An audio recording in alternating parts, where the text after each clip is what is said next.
Daqui a pouco eu vou ler uma poesia do Pasolini, que eu acho que dá o tom do que eu queria falar hoje, mas na aula passada eu tentei levar adiante, né, uma reflexão sobre a insistência numa noção particular para o cinema italiano, que é a noção de paisagem, num autor que foi não somente, né, o criador, não sozinho, como a gente já discutiu aqui, do neorrealismo, mas também aquele que talvez mais levou adiante essa ideia de paisagem no cinema.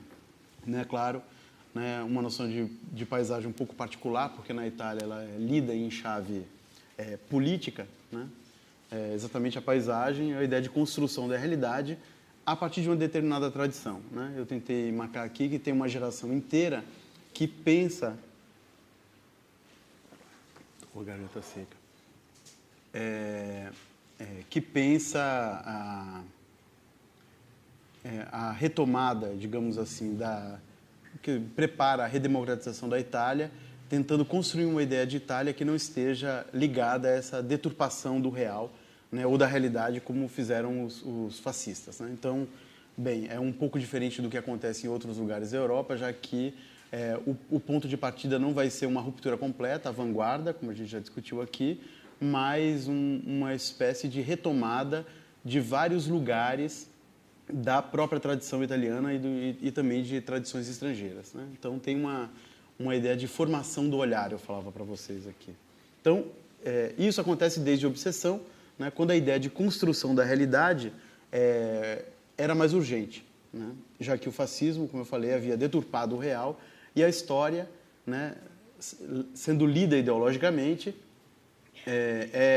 tomada numa ideia de tradição reacionária. Né? Bem, e eu cheguei a comentar aqui com vocês também que, além dessa ideia de deturpação promovida pelo fascismo, você tem uma outra tradição que remete a imagens do passado, que é a tradição formalista do cinema italiano, né? Que é menos problemática de um ponto de vista político, mas não menos problemática do ponto de vista dessa retomada da tradição pictórica. Aí. Então, em Visconti, tratava-se, portanto, né, e eu falei isso para vocês aqui, que ninguém se engane, né, não existia uma ideia de pureza da imagem, né, que é captada pelo cinematógrafo. Né, mas, ao contrário, a gente pode dizer aí um trabalho crítico do cineasta, né, e, por isso, a recorrência à tradição contemporânea e clássicas disponíveis. Né? Eu citei, sobretudo, o Guttuso, o Vespignani, alguns autores da tradição da pintura romana contemporânea e autores do passado, sobretudo, no caso do Visconti, do século XIX. Né? Alguém me perguntou aqui na aula passada sobre o Bellissimo, eu acho que eu acabei pulando naquela discussão final.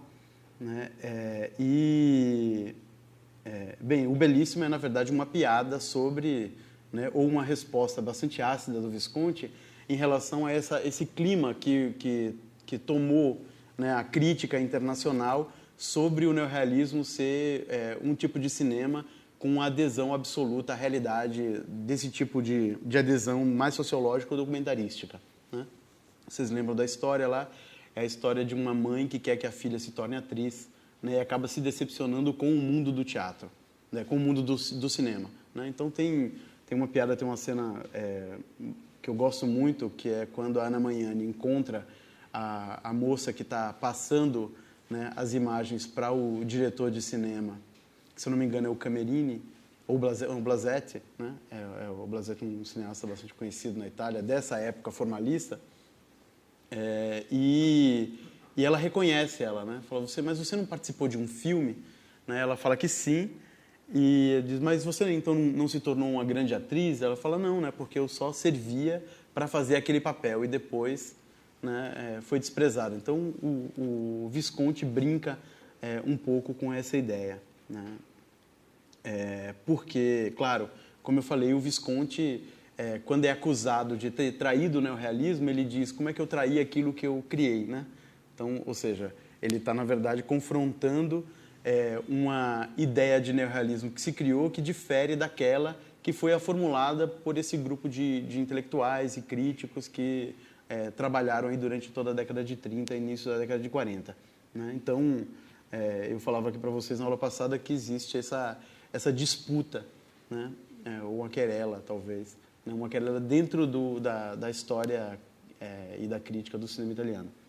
Então, o projeto neorrealista viscontiano implicava, né, uma inserção dentro de uma comunidade, né, aqui entre aspas, de pintores da Itália.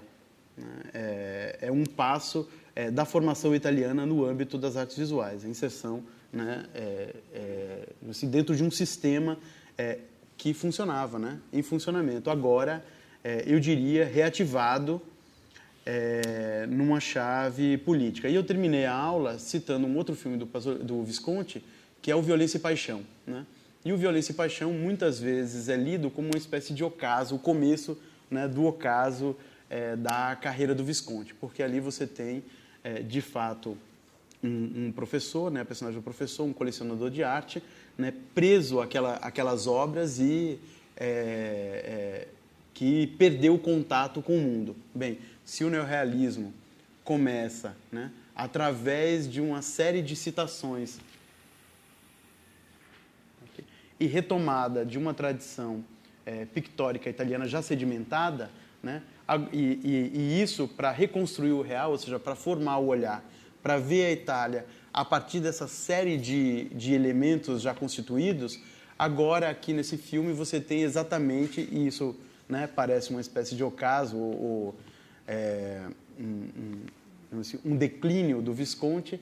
Essa personagem, de fato, ela perde o contato com a realidade e fica preso às obras, né, enclausurado, né, como se aquele lugar ali fosse uma espécie de câmara mortuária, né, exatamente o contrário, né? A gente viu também aqui que o Visconti faz uma inversão interessante quando, né, na cena que a dona Gilda ali analisa, entre o modo como ele trata o quadro e depois o modo como ele trata o Helmut Berger, né, como ele toca o rosto do Helmut Berger. Então você tem, talvez aí, eu diria, né, uma retomada dessa tradição. Talvez seja uma cena naquele filme que eu gosto muito, que é quando a câmera vai um pouco para fora da janela, quando ele começa a se abrir para o mundo novamente e reaparece os telhados romanos, né? Uma citação talvez distante, né? Mas bastante reconhecível do ponto de vista do início da carreira do Visconti, que são os telhados gutusianos, né? Os telhados lá do Gutuso, da Sicília, de Roma e etc. Ou seja, portanto, o Violência e Paixão não é um filme nostálgico, né? Mas um filme político de fato, né? Já que o Conversation Piece, né, é uma reflexão sobre o distanciamento, né, que o professor tem da vida, né, ou do distanciamento que uma relação apenas formal com as artes pode causar, né, pode gerar. Mas em Pasolini a relação é completamente diferente, né, completamente outra, né? No seu primeiro filme, o Acatone, na verdade eu coloquei o filme errado, né? A gente assiste a uma evocação do neorrealismo, mas que não passa de uma evocação, ou seja, as cenas parecem, né, aquelas do neorrealismo se passa na periferia de Roma, ou pelo menos naquele mundo pobre ali perto, né, do centro histórico, Trastevere, etc. Mas essa aproximação fica apenas na aparência, já que o Pasolini, diferente do Visconti, né, não tenta uma reconstrução crítica, né, a partir de uma série de citações da pintura italiana, e muito menos vai se filiar, né, a esse tipo de neorrealismo, esse tipo de adesão absoluta à realidade, de tipo, como eu falei aqui, sociológica, como é, por exemplo, Umberto D., não sei se vocês viram esse filme, que é a história de um aposentado, né, em Roma, ou, por exemplo, do Ladrões de Bicicleta, né? E muito menos um tipo de filme documentarístico, como acontece em alguns filmes italianos, né, como Il Tetto, enfim, tem uma série de filmes que vai por aí, né? Então, tanto nesse tipo de neorrealismo mais sociológico, documentarístico, quanto naquele do Visconti, que tem um tratamento, né, a uma série de imagens já bastante conhecidas, né, sobre a Itália, né, não por acaso eu falei aqui de uma noção de paisagem, né, assim como é entendida na pintura, né, a ideia da observação de lugares e etc. No Pasolini você tem exatamente, ou começa a partir do Pasolini, uma desconstrução desse lugar comum aqui do cinema italiano, ou, né, de um lugar construído, debatido, né, pelo menos, como eu falei, aí, a partir da metade da década de 30 até o final dos anos 50. Né? E, não por acaso, o Pasolini vai voltar para a pintura do 300, né? Ou seja, a pintura antes do Renascimento, o Giotto, Masaccio, Masolino, né? Uma série de pintores muito cara ao Pasolini, que ele vai fazer uma série de citações, a gente vai ver aqui, né? A pintura sacra, né? Então, o projeto do Pasolini está ligado não tanto a essa ideia de observação da realidade, mas, para usar aqui uma expressão cara ao Pasolini, que ele toma do Long, né, que é a ideia de fulguração do real. Né? Por isso, a pintura sacra, ou seja, importa menos reproduzir, né, mecanicamente a realidade, importa para o Pasolini transfigurá-la. Né? Ele vai buscar essa noção exatamente no curso que o Long deu, na verdade, né, no início da década de 40, 41. O Pasolini tem um pouco de dúvida sobre quando foi esse curso, mas o texto é publicado depois, no início dos anos 50. Quem tiver curiosidade, isso aqui não é o curso inteiro, são uma série de textos, mas o primeiro texto é exatamente o curso que o Pasolini fez, né? Chama Fatti di Masaccio e Masolino.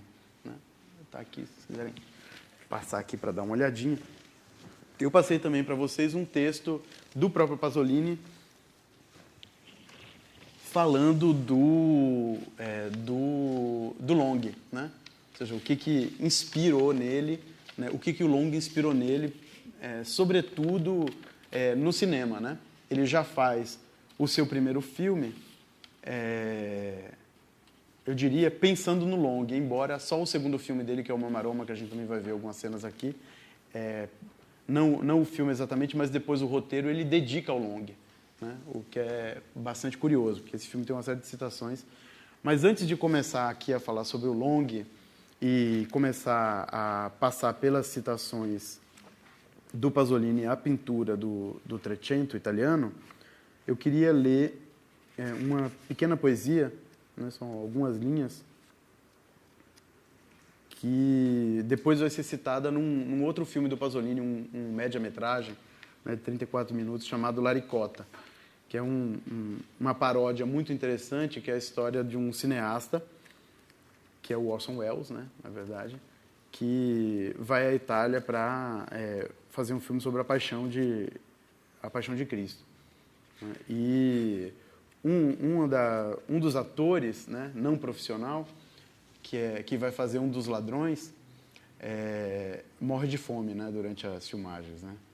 Ele ganha como prêmio exatamente do papel que ele vai fazer um pedaço de ricota, né? E ele morre antes de comer a ricota. Então tem uma piada em cima, né, dessa história da paixão, quando na verdade quem sofre, né, a violência e as dores, né, de Cristo agora são os pobres. Então tá tudo sendo representado ali, né, e ninguém percebe que aquele que vai fazer o papel de um dos ladrões está justamente morrendo ali.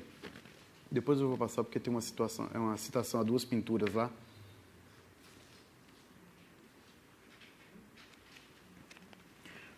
Mas a poesia ela aparece nesse filme na boca do Orson Welles, né? Quando alguém pergunta para o jornalista, faz uma série de perguntas para o Orson Welles e ele começa a recitar essa poesia que chama Eu Sou uma Força do Passado. Não sei se vocês já viram.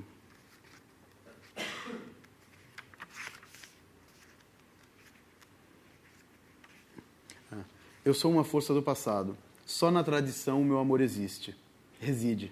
Venho das ruínas, das igrejas, dos retábulos, dos burgos, esquecidos nos Apeninos e nos Pré-Alpes, onde meus irmãos viveram. Vagueio pela Tuscolana como um louco, pela Ápia como um cão sem dono, ou olho os crepúsculos nas manhãs de Roma, da Xoxara, do mundo como os primeiros atos da pós-história, aos quais assisto, por privilégio de senso, da orla extrema de uma era sepultada. Monstruoso é quem nasceu das vísceras de uma mulher morta, e eu, feto adulto, perambulo mais moderno que todos os modernos, à procura de irmãos que não existem mais. É um texto interessante porque mostra aí o paradoxo do projeto do Pasolini, ou seja, alguém que recusa, né, o projeto neorrealista de descrição da realidade para um projeto de transfiguração da realidade, ou seja, ao invés de filmes sociológicos, né, ele quer fazer filmes religiosos, né, e na verdade sem ser religioso, é apenas a ideia de religião que está aqui, né, e ao mesmo tempo, e para muitos críticos da época pareceu, né, ao Pasolini uma espécie de recalque religioso, uma espécie de nostalgia de um mundo que não existe mais, então, portanto, né, evasivo e etc., e contraditório, né, porque ele se vale exatamente do cinema para fazer esse tipo de arte, né, porque não virou pintor ou alguma coisa, né, que ligasse a uma tradição artística mais tradicional, mas ele escolhe exatamente o cinema, exatamente por causa disso, porque o Pasolini, embora recuse uma ideia de modernidade, digamos assim, que está vencendo, ele não é contra o progresso, né? Ele fala, contra a ideia de progresso, não contra a ideia de desenvolvimento, né? Então, a ideia de misturar uma técnica, né, tão nova a ideais aparentemente tradicionais que é o seu projeto, né? Tem um fragmento do diário de filmagem, né, escrito durante os trabalhos do seu segundo filme, que é O Mau Aroma, exatamente o filme que ele dedica ao Long, que ele critica os seus críticos, né, porque tenta buscar na sua obra fazendo uma análise através dos elementos cinematográficos. Ele fala que é exatamente o contrário. Você tem que buscar na pintura, e numa certa pintura, os elementos que fazem entender a sua obra. Né, deixa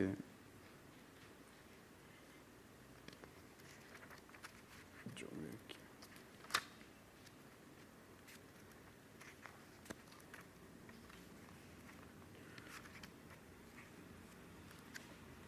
Bem, ele começa assim. Em Acatone, não existe nenhum enquadramento em primeiro plano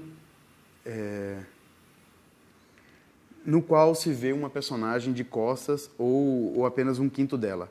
Não tem nenhum personagem que entre em campo e depois saia de campo. Não tem nunca o uso da Dolly, né, com seus movimentos sinuosos, impressionísticos. Ao contrário do Visconti, né? A gente viu aquela cena lá da Obsessão, que é um virtuosismo, né, cinematográfico à la Renoir, né? Você não começa com essa Dolly muito sofisticada, né, refinada. Para mim, todas essas características que eu aqui elenquei rapidamente são devidas ao fato que o meu gosto cinematográfico não é de origem cinematográfica, mas figurativa. Aquilo que eu tenho na cabeça, como visão, como campo visível, são os afrescos de Masaccio, do Giotto, né, que são os pintores que eu mais amo, né, junto a certos maneiristas, como, por exemplo, o Pontormo. E não chego a conceber imagens, paisagens, composições de figuras fora desta minha inicial paixão pictórica, trecentesca, né, que tem o homem como centro de toda a perspectiva. Então, quando as minhas imagens estão em movimento um pouco como se o objetivo se movesse sobre eles como um quadro, né? Concebo sempre o fundo como um fundo de um quadro, como um cenário, e por isso eu agrido sempre frontalmente, né? E as figuras se movem sob este fundo sempre em maneira simétrica, sempre que é possível, né? Então, primeiro plano, contra primeiro plano, panorâmica para frente e para trás, ritmos regulares, de um modo geral ternários, de campo, etc., etc. não tem nunca campos longos. As figuras no campo são fundo e a figura em primeiro plano se move nesse fundo, né, seguidas por panorâmica, etc. E daí ele vai, desenvolve mais ainda. Se vocês perceberem num filme, por exemplo, o Akatone, que vocês acabaram de assistir aí, né, exatamente as primeiras cenas, o Pasolini faz uso dessa série de procedimentos técnicos que ele elenca aqui, né? Um deles é exatamente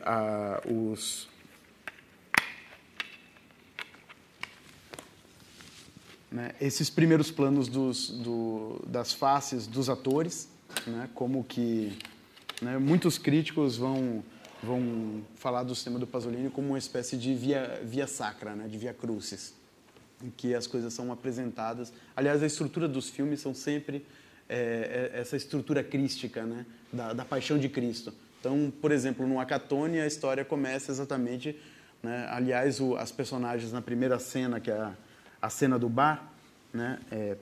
Profetizam a sua desgraça, né? Ele começa apostando uma coisa que ele não tem, que é a única coisa que sobrou que ele tem, né? Um pobretão, um cafetão, que é a aliança, né? Um anel.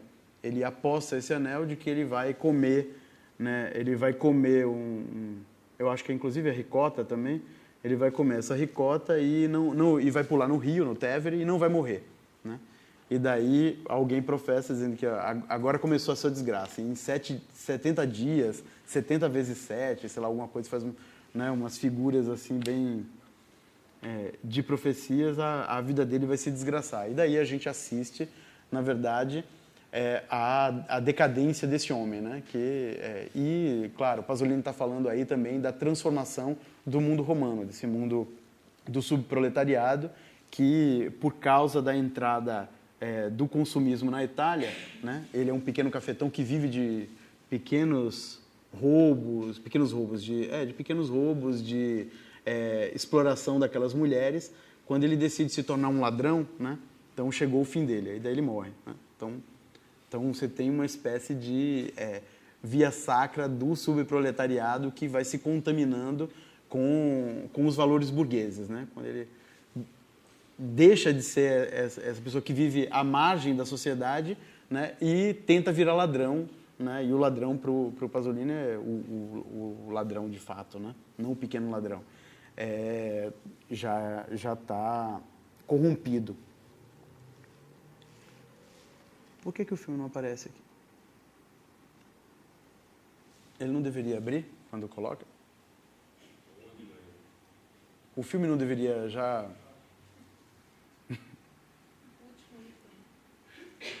é verdade. Ecco.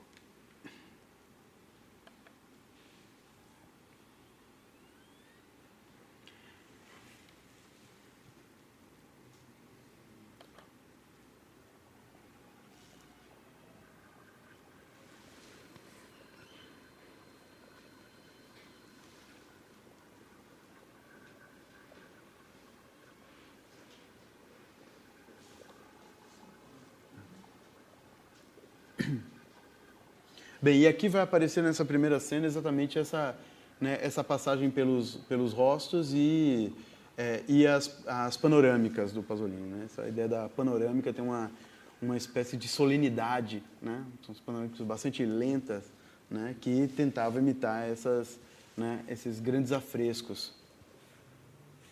E a ausência total de perspectiva, né?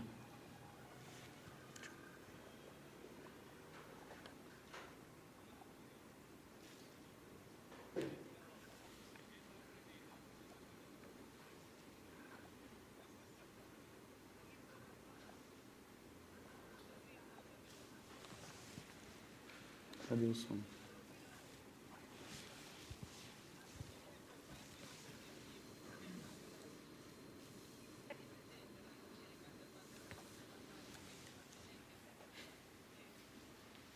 Ha detto che lui si sarebbe mangiato 1 chilo di patate e una sporta di cachì e che dopo un quarto d'ora si faceva il bagno e non gli faceva niente. Sì, beh. Però Pepper Folle gli ha detto che lui si doveva attraversare tutto fiume. Andare e tornare, e non solo entrare dentro e uscire fuori. Sì. Ah, non è morto per indigestione quello, è morto per la stanchezza. Ma quando la attraversava mai il fiume quello? Ma falla finita, ignorante. Non lo sai che quando uno ha mangiato il bagno non se lo può fare? Muore. Non lo sai che la reazione dal caldo al freddo ferma tutto l'apparato digerente, ferma la reazione del sangue e buonanotte. Bem, aqui você não tem citações ainda, mas só tem um certo modo de compor as imagens, que é a recusa da perspectiva. Então, é isso que é uma citação bastante geral, é esse tipo de figuração que é medieval, né? Românica, né? Mais precisamente. Che coraggio che c'ha tuo fratello. Se eravamo tutti così, in Italia abbiamo vinto la guerra. E ricordati, oltre alla scommessa dell'anello, dopo se gliela faccio le sputo pure...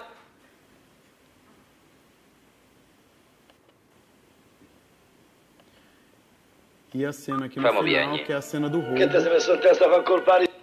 que é, digamos assim, a última estação até a morte, né? Guardate quanto che non me lavo i piedi. Sei per conto che sto in al mare. Ce l'hai cosa persa la scarpa e la rotta del principe. Se stava per dire la riportino i pompieri.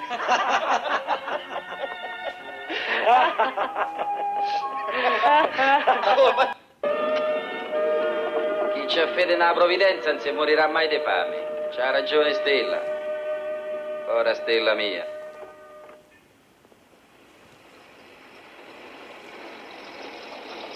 Bem, exatamente aqui a cena do roubo, que o Pasolini, ao se referir a esse filme, vai dizer que todo mundo entendeu o filme religioso exatamente por causa do sinal da cruz que ele faz antes de morrer. Ele diz que não tem nada, não é esse a motivação religiosa do filme, ao contrário, é toda a vida dele, que é uma via crucis, né? E sobretudo, essas referências pictóricas aqui, que é como o filme é constituído, essa frontalidade, né? E as grandes panorâmicas, inclusive essa última.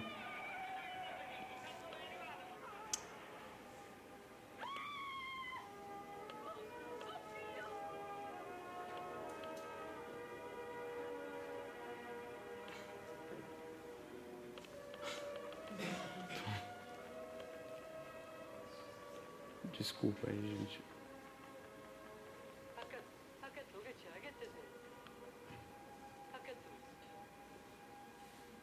Como é que eu volto pra tela? Aqui? Não. Ah, tá. Desculpa.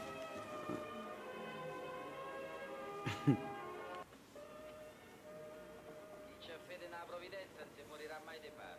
C'ha ragione Stella. Ora Stella mia.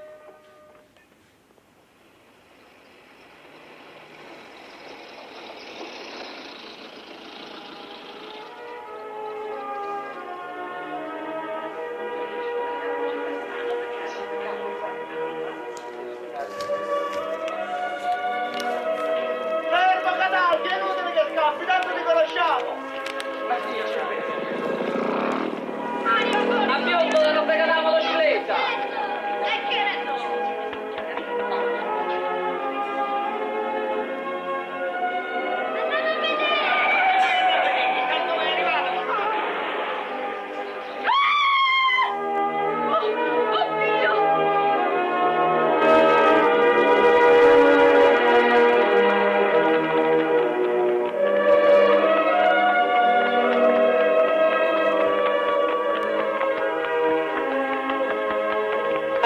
Anche tu che c'è? Che te sei? Anche tu? Ah, mo sto bene.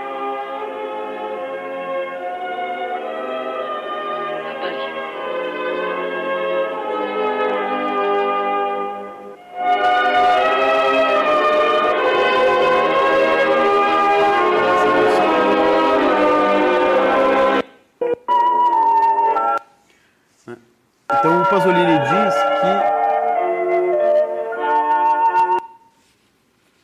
que o que é importante nos seus filmes, né, é que o espaço da tela ele não é o enquadramento, né, o espaço da tela, ele não se alarga para fora, né, como na descrição do Bazin, você não cria relação da imagem de dentro para fora, mas ao contrário, ela é completamente centrípeta, né? Então, o enquadramento é sempre concebido como um quadro, né? E a recusa, como eu falei, a recusa da perspectiva e uma tentativa de voltar, né, ou para criar, né, romper com essa relação com o real, você tem a busca por uma bidimensionalidade que está, por exemplo, na fotografia e nessa pintura do século XIII, chapada, né? Ou seja, essa imagem chapada. Por isso, uma frontalidade absoluta, ou seja, os filmes, o primeiro plano com os rostos, né? E nunca personagens entrando e saindo de cena, né? Então, a busca do Pasolini, portanto, ela não é nem albertiana, né? E nem bazaniana, né? Então, o cinema não é, para o Pasolini, uma janela para o mundo, né? Ao contrário, né? A ideia do Bazin, né? De que o filme é uma espécie de relíquia, né? Do tempo, ou seja, o registro é uma espécie de tentar cristalizar aquilo que vai se perder, né? Seria bom o Lorenzo aqui para explicar isso, né? Essa noção da dispersão do tempo, né? Entre passado, presente e futuro, a tentativa de fixar um momento, né? O Bazin, claro, que é um crítico de cinema de inspiração cristã, né? Vai ver exatamente no cinema essa possibilidade de você fixar o tempo, que é a dispersão, né? Então, fixar a imagem. Bem, o Pasolini não está tão interessado nessa, né?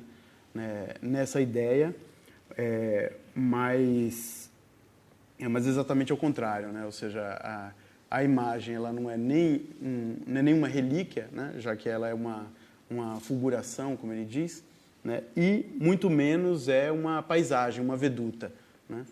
Talvez a expressão mais interessante do Pasolini seja uma visão, né? Então a ideia de tentar transformar, né, o quadro, aqui a figura, numa visão, uma coisa meio visionária, né?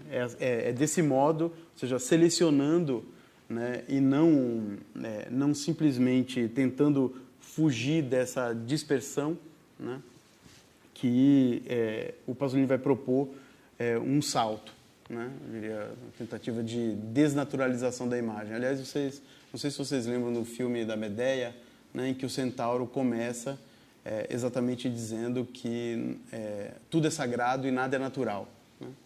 Então, é um modo aparentemente contraditório para um marxista, né, dizer que tudo é sagrado e nada é natural, mas não tem nada mais materialista do que isso, né? Ou seja, todo mundo está, digamos assim, marcado pelo trabalho do olhar, né? Então, ou seja, não existe nada virgem, né? Ou seja, tudo é já cultura, né? Então, é por isso que tudo é sagrado. Então os momentos não são nunca recolhidos para serem imortalizados, né? Então, você tem aqui, o que o Pasolini vai tentar é um salto do natural para o sagrado ou do material para o fulgurante. Então, é uma espécie, como eu falei, não de cristalização, né, em transformar a imagem numa espécie de relíquia do tempo, mas de epifania, né? Então, é por isso que ele busca, exatamente nesses autores que têm uma certa severidade, uma certa austeridade na composição, né, sua inspiração. Então, bem, o Pasolini vai falar várias vezes, né, que ele que a sua tentativa é de privar, né, a composição de todo adereço, né? Ou seja, que ele acha, né, que ele acredita encontrar nessa frontalidade e na ausência de perspectiva, ou seja, uma imagem de fato hierática e religiosa. Então, bem, essa espécie de busca primitivista do Pasolini, né, tem origens muito longínquas no seu projeto, né? Desde a poesia e os romances dialetais, né, que que também uma certa crítica italiana na época não compreendeu, né, até a familiaridade, digamos assim, que o Pasolini vai aprofundar nos seus filmes com os resíduos arcaicos, né, ainda resistentes, né, ainda existentes aí na década de 50 e 60. Bem, o que eu estou querendo dizer com isso? Quando ele fala quando a crítica acusa o Pasolini de evasivo quando se prende a uma poesia, uma literatura dialetal, né? A gente tem que lembrar que o Pasolini começa na década de 40 como poeta, né? Ele é cineasta tardio, digamos assim, e sem conhecimentos técnicos. Aliás, ele faz um elogio desse desconhecimento do cinema, né? Que o entusiasmo dele pelo uso da máquina é que faz exatamente ele não buscar suas referências numa linguagem já constituída e sedimentada, né? Então, ele vai buscar nessa poesia dialetal, né, não um retorno a um mundo que está desaparecendo, mas, ao contrário, o que restou desse mundo que está desaparecendo, ou seja, a possibilidade de uma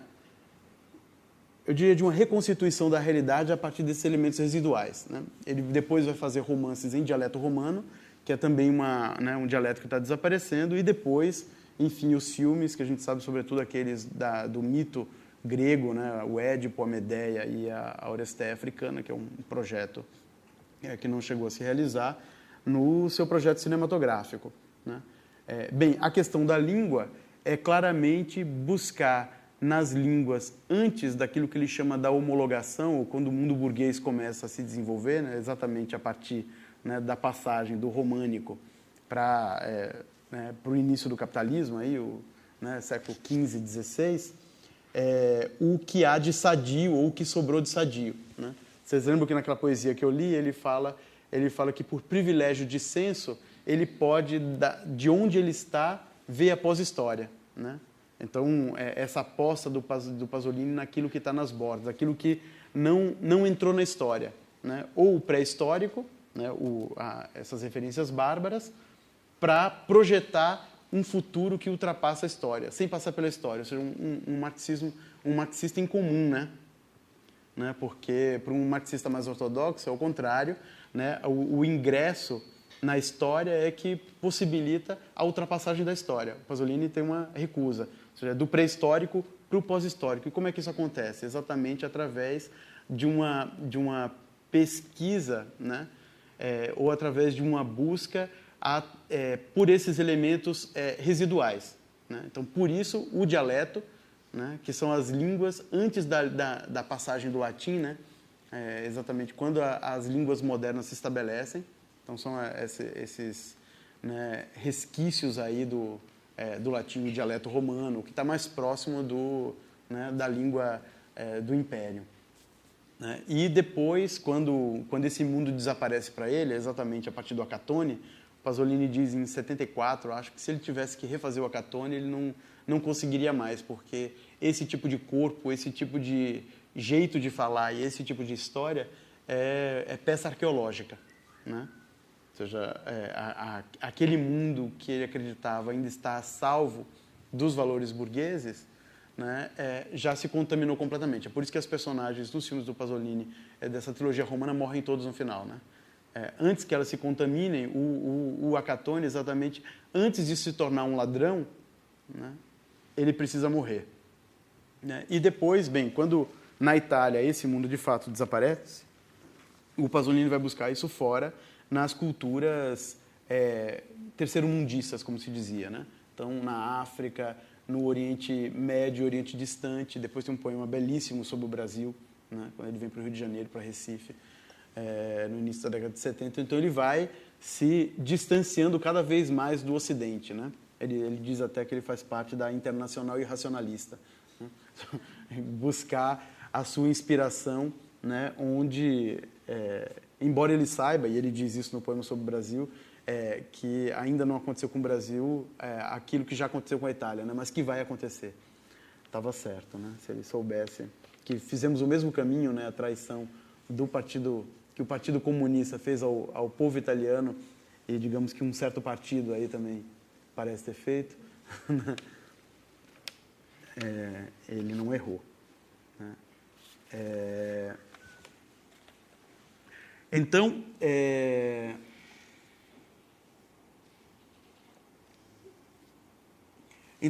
tem essa convicção do Pasolini de que a história, né, não se faz de futuro, ou que o futuro se faz com as obras, né, com os restos. É por isso que há aí uma desconstrução da ideia de paisagem, porque não há mais, né, como você tinha por exemplo, para o Visconti, muito claramente, né, com um tipo de inspiração ligado muito mais à pintura do século XIX, romântica, né? Não tem mais noção de paisagem que sobreviva. Né? O que interessa para o Pasolini é os resquícios, os restos, as ruínas. Né? É por isso que, para ele, Roma vai ser exatamente o exemplo exemplar, né? Dessa ideia. Então, você tem tanto o Acatone desse mundo, né, é completamente diferente, como eu falei, não é sociologizante para mostrar o que sobrou depois da Guerra das Ruínas, mas a ideia de que a vida continua exatamente no meio daquelas ruínas. Né? E como eu falei, é por isso que Roma é o maior exemplo para ele. É uma cultura que se constitui a partir de estratos, né, de diversos momentos da história. Ou seja, exatamente o que se preservou ali. Né? E o que preservou não é peça de museu. Né? Ao contrário, faz parte da vida. Né? Então, como eu falei, Roma é o maior exemplo dessa convivência de estratos históricos, né, de restos de civilização, restos culturais, linguísticos, etc. Então, é disso, sobretudo, que Pasolini se ressente. Né? Não é contra a modernidade, como eu falei, mas contra o seu efeito devastador, genocida, que troca, né, aquilo que permaneceu, ou seja, aquilo que de fato é história, pelo absolutamente novo. Né? Então, né, se ele tivesse vindo para São Paulo, né, acho que ele teria se matado em praça pública. Né? O Rio vai lá. Né?